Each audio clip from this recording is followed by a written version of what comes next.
Hi, all. John, Ryan, Ben, and myself were talking about Elliott Smith, and the topic of deaths that really affected us came up. So, following is a conversation about said deaths. Like I said before, Elliott Smith, I just found him.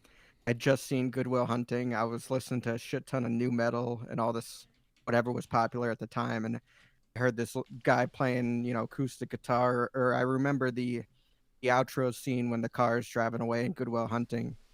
That song, Miss Misery, is playing. I'm like, oh, what is this? And I just dove in. And for me, it was something different. Like I'm used to freaking, Slipknot and System of a Down. Here I am listening to this guy playing, acoustic guitar, singing by himself. And I fell in love with his music. And then it must have been, a couple months later is when I found that out. And at the time, I'm 14, 15 years old. So you're already, you're already growing. You're an emotional wreck some days just because of puberty or whatever's going on. I was so sad at the time. And I know it was just like that period of that time in my life. I'm sure there was people I'd listened to who had, musicians that had passed away, but it was a question that came up on that forum I mentioned. I had to think about it for a second. I was like, oh shit, yeah, I just discovered this guy, and passed away, which is unfortunate. You got one, John? Like an artist that really it kind of hit you?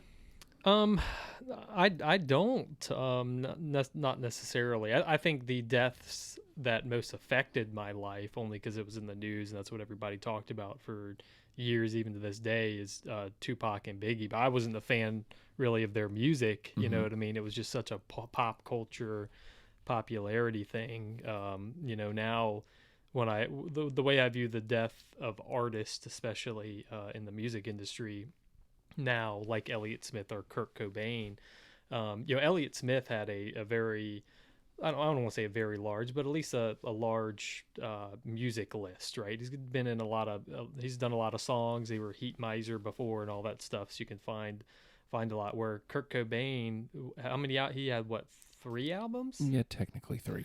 You know what I mean? So it's kind of like he died early, I guess, in his career, where Elliott at least had a body of work up until the moment he decided to stab himself in the chest.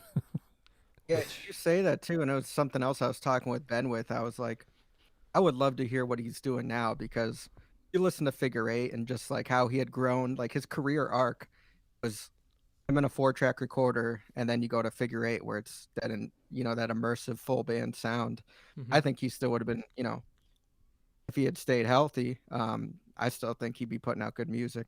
Yeah, and he played multiple instruments, which is great. And that the first time he got signed to a label, he made a rough demo, gave it to somebody, and they said, "I want to make this an album." After they listened to it, and then it was history ever since. Well, there you go.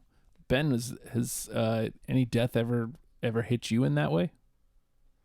Oh man, lots of them. I think the first one I remember really was George Harrison. Yeah. I mean, I was young, and it wasn't like he was, we were expecting him to be making lots of music, but losing a Beatle's always a big one. And kind of like Ryan, right around when I found Elliott Smith would have, I guess, been a year or two after he died. And just knowing that, he was working on something as great as From a Basement on a Hill and all that stuff, kind of like the progression of where he could have gone or where he was heading. Yeah. I thought really just makes you Chris Cornell. Yeah. Oh, I mean, if we're talking more modern stuff, Cornell is way up there. And Neil Peart last year, even though he was already retired, losing Rush was a big one for me. There you have it, talking about love and lost love of an artist.